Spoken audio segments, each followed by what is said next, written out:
Salut les amis, j'espère que vous allez bien, que vous êtes en forme. Alors aujourd'hui, je suis hyper content de vous montrer cette interview que j'ai réalisée avec ma petite maman et qui va vous donner son retour d'expérience de maman de mannequin.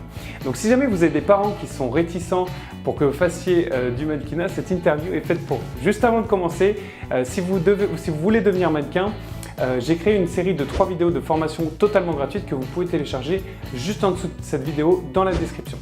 C'est parti! Bonjour à tous, j'espère que vous allez bien. Alors aujourd'hui, je suis avec Solange Champion, qui est ma petite maman. Donc merci déjà beaucoup d'avoir accepté cette invitation. Avec plaisir. Ce que je vous propose, en fait, c'est déjà de vous expliquer qu'est-ce qui va se passer dans cette vidéo. Déjà, donc, tu vas nous expliquer ton expérience en tant que maman, maman de mannequin. Et tu vas nous donner aussi quelques petits conseils bien-être à la fin de la vidéo. Donc, ce que je te propose, c'est de rentrer directement dans le vif du sujet et de te présenter. Alors, donc moi je suis ta maman, hein, oui. Fière d'être ta maman. Je suis relaxologue. Relaxologue, c'est une reconversion professionnelle depuis 20 ans, un peu plus, 22 ans. Relaxologue, je fais du développement personnel et également du conseil en gestion de carrière, c'est-à-dire que j'accompagne les personnes dans le cadre de bilan de compétences, de reconversion professionnelle, de création de business, d'entreprise, etc. Et puis là, aujourd'hui, nous sommes à mon cabinet où je reçois ma patientèle, où je forme également des relaxologues, puisque je forme des relaxologues depuis 20 ans maintenant. Et puis voilà, où j'anime des ateliers également en développement personnel. Et aussi en entreprise aussi. Également, j'interviens en entreprise, donc pour le compte d'organismes de formation. Des formations en développement personnel et efficacité professionnelle, ce qui comprend du management, gestion des conflits, gestion du stress, prise de parole en public, tout ce qui va être gestion du temps, tout ce qui va être du coaching à proprement parler. Donc je fais des accompagnements managériaux auprès de dirigeants d'entreprise. Super, bah, dis donc, c'était très clair, merci beaucoup. Parce que déjà, voilà, ce que je voulais voir avec toi aujourd'hui, c'est d'expliquer ton expérience en tant que maman. Parce que, bon, c'est vrai que je pense qu'il y a beaucoup de parents qui ont peut-être des craintes ou des préjugés par rapport au mannequinat. Donc moi, je voulais savoir déjà de base, avant même de connaître ce milieu-là, est-ce que toi, justement, tu avais des craintes, des préjugés par rapport à ce milieu-là? Alors, j'avais pas de craintes, j'avais pas de préjugés. Ce qui était important pour moi, c'était effectivement que mon fils soit heureux dans sa vie professionnelle, dans sa vie privée. Donc ça pouvait effectivement passer par des études qui effectivement permettaient d'avoir une certaine assise et également d'avoir confiance en soi par rapport aux diktats de la société. Ouais. Mais ayant vécu exactement la même chose, les études que j'ai faites, donc Sciences Po en particulier, ne correspondaient pas du tout à ce que je voulais faire dans ma vie. Ouais. Et à 40 ans, donc j'ai carrément bifurqué, changé de vie. Ouais. Donc pour moi, quand effectivement je voyais que tu n'étais pas spécialement épanoui et que tu donnais pas le meilleur de toi-même dans le cadre professionnel, quand effectivement tu m'as dit que tu voulais faire du mannequinat, au contraire, vas-y. Tu m'as soutenu. Ah, mais complètement, ouais. Complètement. Je valide. Mais c'est vrai que, bon, en général, il y a 2 grandes écoles. Hein. Il y a effectivement les personnes comme toi qui soutiennent leurs enfants et qui disent « Allez, vas-y, fonce », etc. Et puis l'autre où il y a des personnes qui peuvent avoir des parents, qui peuvent avoir des peurs. Tout à fait. Typiquement papa, donc mon père, qui avait, pour le coup, lui, qui validait pas du tout le projet au début, en tout cas. Maintenant, c'est passé.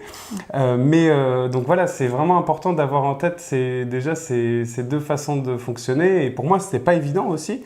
Et je pense que justement, s'il y a des personnes qui veulent se lancer dans le mannequinat, s'ils ont les 2 parents qui s'opposent ou un des 2, ça peut être compliqué. Ah oui. Donc toi déjà, quel conseil tu pourrais donner justement à quelqu'un qui peut avoir 2 parents qui sont réticents ou qui ont des craintes, ou un des 2, qu'est-ce que tu leur conseillerais à ces personnes-là? Il y a 2 choses. Il y a effectivement la personne qui souhaite effectivement se réorienter donc vers du mannequinat. Ouais. Donc la réorientation, le point d'ancrage, c'est effectivement de croire en soi. Si on croit en soi, si on donne corps à ses rêves, bien évidemment on réussit. Donc effectivement, ça veut dire affronter ses peurs, ça veut dire également rebondir par rapport à des erreurs, par rapport à différentes difficultés qu'on peut rencontrer. Affronter l'entourage aussi. Tout à fait. Affronter, je dirais rassurer quelque part l'entourage, parce que l'entourage en règle générale, les parents plus particulièrement, ils ont envie que leur enfant soit heureux. Alors la grosse difficulté pour les parents, c'est qu'on va projeter les peurs qu'on peut avoir. Les peurs en disant la société, le monde de maintenant, c'est ceci, c'est cela, etc. Tu parles par rapport au conditionnement passé des parents? Voilà, c'est ça. Et puis même encore actuel. Moi, je vois à mon cabinet, j'accompagne beaucoup de jeunes qui sont en orientation, soit au niveau du lycée, soit après quand ils commencent à faire des études et qu'ils se rendent compte qu'ils ne sont pas du tout épanouis là-dedans. Donc ce qui est important, c'est effectivement déjà de croire en soi, mais de se poser vraiment les bonnes questions et de se donner les moyens aussi de réussir. Parce que si on croit que tout est arrivé comme ça demande du travail, ça demande de l'investissement, ça demande de l'énergie, mais une énergie positive. Et non pas pour écraser les autres, mais au contraire pour exprimer le talent qu'on a. Oui, exactement. Bon, moi, c'est vrai que je valide à 100% ce que tu viens de dire, et puis je l'ai vécu avec toi. Mais voilà, c'est vrai que c'est important, comme tu dis, d'écouter son intuition et ses rêves, et puis de se donner les moyens d'y aller. Donc moi, même si effectivement papa était pas très chaud, moi je suis allé le voir, tu le sais, je lui ai dit, écoute papa, moi je sais que tu vas pas valider à 100% ce projet-là, mais t'es mon père, donc moi je me sens en devoir de te dire ce que je vais faire, mais sache que ma décision elle est prise, et j'ai essayé de le rassurer aussi, donc j'ai quand même compris que ces réticences, elles partaient de peur. Et donc, je suis allé le voir et je lui ai expliqué que j'avais un plan B, un plan C, un plan D, que je me donnais un délai, etc. Et donc, c'est vrai que moi, j'avais quand même ce besoin-là d'être un peu en harmonie avec tout le monde. Et je voulais pas rentrer en conflit avec lui. Donc, ça a clashé quand même un petit peu, mais il y a eu des explications. Et petit à petit, il a vu que je me donnais les moyens, comme tu dis, de réaliser mon rêve. Qu'aujourd'hui, ça a marché, que je suis épanoui et heureux. Et que c'était la meilleure décision de ma vie. Et ça passait par, justement, j'allais dire, comme tu disais tout à l'heure, d'affronter. C'est pas forcément d'affronter ses parents, c'est juste d'avoir une vraie discussion à cœur ouvert. Tout à fait. Et d'expliquer, voilà, tout simplement. Quand on donne corps à ses rêves, quand on suit ses ambitions, on devient adulte. Donc, bien évidemment, la relation parent-enfant passe par une relation d'adulte à adulte.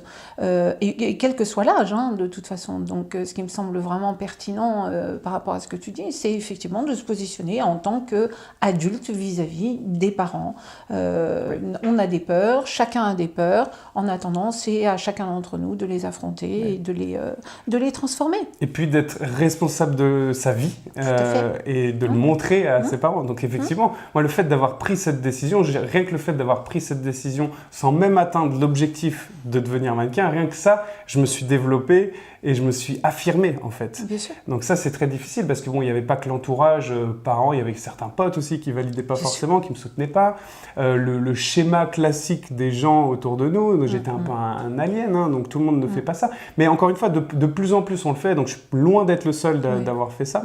Mais de plus en plus, je pense qu'on va chercher à s'épanouir et on comprend que voilà, on n'a qu'une vie, que c'est important de se donner les moyens pour réaliser ses rêves et encore une fois d'écouter son intuition. Moi, j'étais pas du tout sûr de moi quand je me suis lancé, mais j'avais quand même cette force intérieure qui me disait vas-y.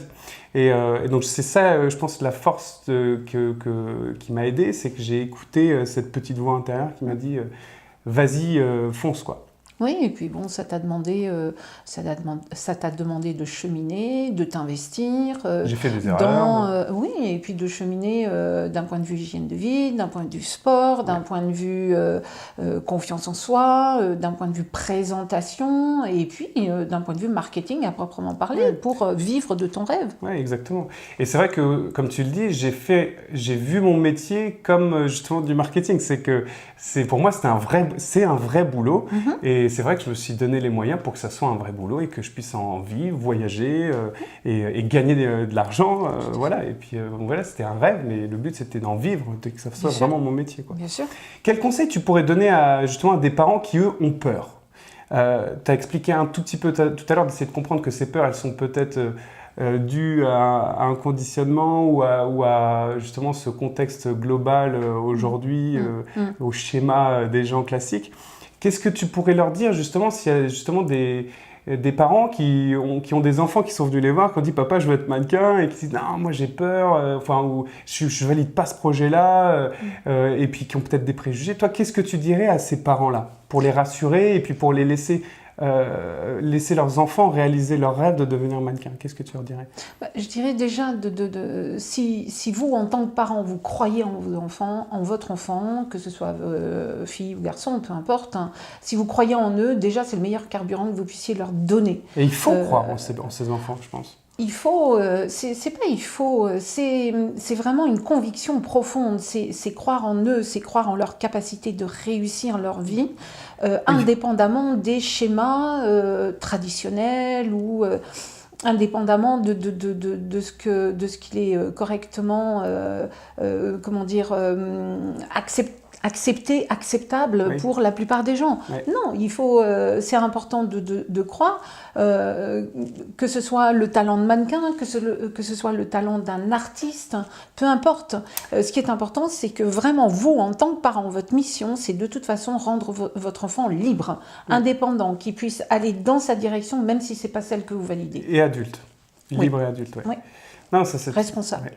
Et c'est vrai que tu as tout à fait raison de le souligner. Là, on parle de notre expérience à tous les deux, de maman, moi, mannequin, etc. Mais cette discussion-là, elle est valable pour n'importe quel autre métier, n'importe quel autre rêve que quelqu'un peut avoir.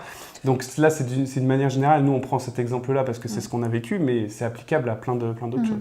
Rendre son enfant indépendant, autonome, libre par rapport à nous en tant que parents, c'est le meilleur cadeau qu'on puisse faire à son enfant. Alors justement, c'est vrai que, bon, moi j'estime, et puis autour de nous, on nous dit souvent qu'on a une super relation tous les deux. Est-ce que déjà tu aurais des conseils justement pour des parents-enfants, puisque la relation c'est des deux côtés, hein, c'est pas uniquement des parents, pour justement harmoniser cette relation entre parents-enfants? Et si tu avais 2-3 petits conseils à donner, ça serait quoi? Je dirais que le plus important, c'est de considérer son enfant comme un être responsable à part entière. Donc à échanger, à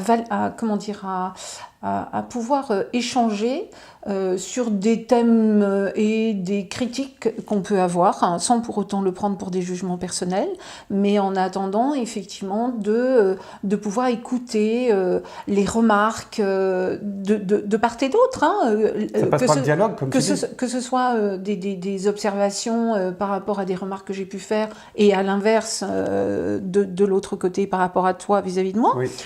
C'est effectivement de ne pas se sentir jugé, mais c'est ta réalité et c'est la mienne, on partage et on trouve un terrain d'entente, un chemin commun. Un chemin commun, tout à fait, un chemin commun. Et pour autant, si effectivement on a des doutes, c'est justement d'en faire part, hein, pour justement les lever, pouvoir en expliquer, trouver des solutions, des plans B, des plans C, comme tu l'as dit très justement tout à l'heure. C'est vrai, c'est vrai. Donc bon, ça aussi c'est très important, comme tu dis, de trouver ce chemin commun là. Et nous, notre relation a évolué aussi tous les deux. C'est que on est toujours très fusionnels, etc. Mais c'est important, comme tu dis aussi, de laisser prendre son envol. Et on a eu une discussion il y a pas plus tard qu'il y a deux ans, quoi, à peu près. Où là, ça c'est important aussi de dire que c'est pas parce qu'on laisse prendre l'envol de son enfant qu'on dit adieu à son enfant et qu'on casse cette relation-là. Au contraire. Et donc ça, c'est important de l'expliquer. Est-ce que tu peux développer ça, toi, justement, d'expliquer que c'est pas parce qu'on laisse partir son enfant, en tout cas, c'est de la symbolique. Ça veut pas dire qu'on va plus lui parler. Du tout. Je crois que quand on décide d'avoir un enfant, ce qui est important, c'est qu'on n'a pas un enfant pour soi, déjà. On accueille la vie à l'intérieur de nous pour que justement cette vie puisse s'exprimer et s'offrir en partage. Ça, sont vraiment mes mots, sont vraiment ma façon de voir les choses. Maintenant, l'amour maternel, Dieu sait si j'ai des penchants de mère poule, ça c'est sûr et c'est certain, mais justement, je j'essaye vraiment de maîtriser cette part de moi pour passer de cet amour fusionnel que je ne valide pas. Je ne valide pas le terme que tu as utilisé. En revanche, c'est plus un amour vrai, sans attachement. C'est-à-dire, je t'attache pas. Tu fais ce que tu veux. Oui. Quand je disais fusionnel, c'est que je trouve que... Il y a une complicité très forte. Oui. Et puis, de temps en temps, il pouvait y avoir une certaine dépendance à s'appeler, à se voir aussi. C'est pas une dépendance. C'est pas une dépendance parce que j'attends pas que tu m'appelles ou je pense que toi t'attends pas que je t'appelle non plus, mais on a envie de partager. Oui. Ça c'est vrai. Et puis au final, c'est vrai aussi que le fait quand j'ai commencé le mannequinat à voyager, notre relation aussi là, elle a évolué. Et c'est pas parce que je suis parti pendant 2-3 ans à l'étranger et qu'on s'est vu peut-être 6 semaines en ces 2-3 ans-là que notre relation elle s'est détériorée. Et au contraire, tu es venu me voir à l'étranger, on échangeait sur Skype, etc. Donc notre relation, au contraire, s'est même encore plus solidifiée, je trouve. Elle s'est nourrie. Elle s'est nourrie. Elle s'est nourrie. Une relation, ça se nourrit. Ouais. Avec qui que ce soit. Totalement. C'est vrai que c'est valable pour parents-enfants, mais aussi en couple, en amis. Exactement. Ouais. Est-ce que tu peux, pour conclure un petit peu, si tu avais là justement des personnes qui nous regardent et qui ont envie d'être un peu mieux dans leur vie, si tu avais 5 conseils, 5 ou 6 conseils bien-être pour les gens, pour les aider à être mieux dans leur tête et dans leur corps, qu'est-ce que tu dirais? S'il y avait quelques conseils à donner, tu dirais quoi? Alors, j'aime bien prendre... Parce que c'est ton métier, donc, c'est mon métier, donc tu peux l'expliquer, quoi. J'aime bien prendre, pour répondre à ta question, et la question qu'on me pose souvent, j'aime bien prendre la métaphore qu'on retrouve dans les Upanishads, qui sont les textes sacrés de l'hindouisme, qui est la métaphore de la calèche. C'est-à-dire que nous sommes chacun voyageurs de notre vie en calèche. La calèche représente notre corps physique, les chevaux représentent les émotions, et le cocher représente notre mental. Donc bien évidemment, pour aller loin, et aller dans la direction que l'on ressent en tant que voyageur à l'intérieur, déjà, le premier conseil, c'est d'avoir une bonne hygiène de vie, c'est-à-dire de prendre soin de la calèche, donc de son corps. L'hygiène de vie va passer par une alimentation qui va être le plus naturelle possible, la plus en rythme avec les saisons. Donc ça, c'est issu effectivement plus des traditions médecine préventive, taoïste, chinoise ou ayurvédique indienne. Donc avoir une alimentation saine, je ne vais pas développer là. Ouais. Ensuite, dormir, avoir une bonne qualité de sommeil, peu importe le nombre d'heures, mais une bonne qualité de sommeil, faire du sport, un minimum de 20 minutes à une demi-heure par jour. Alors, bien évidemment, c'est le temps nécessaire au corps pour justement sécréter les endorphines, les hormones du bien-être, mais c'est aussi ce qui nous permet d'évacuer les tensions, etc. C'est vital. Donc, tout à fait. Ça, c'est... alors, on peut alterner sport et relaxation. Je vais quand même parler pour ma paroisse, ça, on est bien d'accord. Donc, mais effectivement, d'avoir ça de façon régulière, tous les jours. Ensuite, avoir une ambiance personnelle qui corresponde à ce qu'on ressent, écouter son ressenti. La seule personne qui puisse dire ce qu'elle ressent, c'est moi, c'est toi. Je ne peux pas dire ce que tu ressens. Donc, c'est vraiment d'être à l'écoute de ce que l'on ressent pour pouvoir exprimer dans sa vie des choix, des pensées, des actes qui correspondent. Qui vont être en alignement exactement à ce qu'on ressent. Donc ça, c'est la première chose. La deuxième chose, en conseil bien-être, le deuxième conseil, entre guillemets, que je pourrais suggérer, c'est effectivement de croire en soi. De croire en soi, donc c'est un cheminement, ça passe par l'écoute de soi, bien évidemment, mais c'est surtout de croire en soi. Et si effectivement on alimente ce carburant on alimente ça de notre carburant à l'intérieur de nous, le monde nous appartient, donc il n'y a aucun souci par rapport à ça. La troisième chose qui me semble importante, c'est effectivement de savoir gérer ses priorités. Qu'est-ce qui est important pour moi dans ma vie? Qu'est-ce qui me fait vibrer dans la vie? Qu'est-ce qui me permet? Qu'est-ce qui m'anime? Mais qu'est-ce qui me nourrit? Qu'est-ce qui voilà, et de donner corps à ses rêves, c'est extrêmement important. La seule personne qui puisse créer sa vie, c'est nous, c'est chacun d'entre nous. Donc ça, c'est la troisième chose. Quatrième chose qui me semble importante, c'est de toutes les difficultés qu'on peut rencontrer, des épreuves qu'on peut rencontrer, j'en ai traversé plusieurs, hein. Donc ces différentes épreuves permettent de mettre en évidence que la vie est sacrée et que justement on va aller à l'essentiel et pouvoir justement mettre en priorité dans sa vie ce qui est important. Hein, et puis la cinquième chose qui me semble vraiment très importante, c'est d'avoir un entourage en cohérence avec effectivement ses projets. Et tes valeurs intérieures. Ouais. Voilà, tout à fait. Super, je te remercie beaucoup pour tous ces conseils et ton retour d'expérience, c'est très intéressant. J'espère que vous avez appris des choses et que ça peut vous aider, parce que c'est ça aussi le but. Bien sûr. Et merci à vous d'avoir regardé cette vidéo et puis je vous dis à très bientôt. Ciao. Voilà, j'espère que tu as kiffé cette vidéo. Si c'est le cas, tu peux liker et partager cette vidéo. Tu peux aussi t'abonner à cette chaîne si tu veux voir d'autres vidéos sur le mannequinat. Et aussi, si tu veux devenir mannequin, n'oublie pas que tu as une série de 3 vidéos de formation totalement gratuite que tu peux télécharger en cliquant sur le lien juste en dessous. Je te dis à bientôt. Ciao.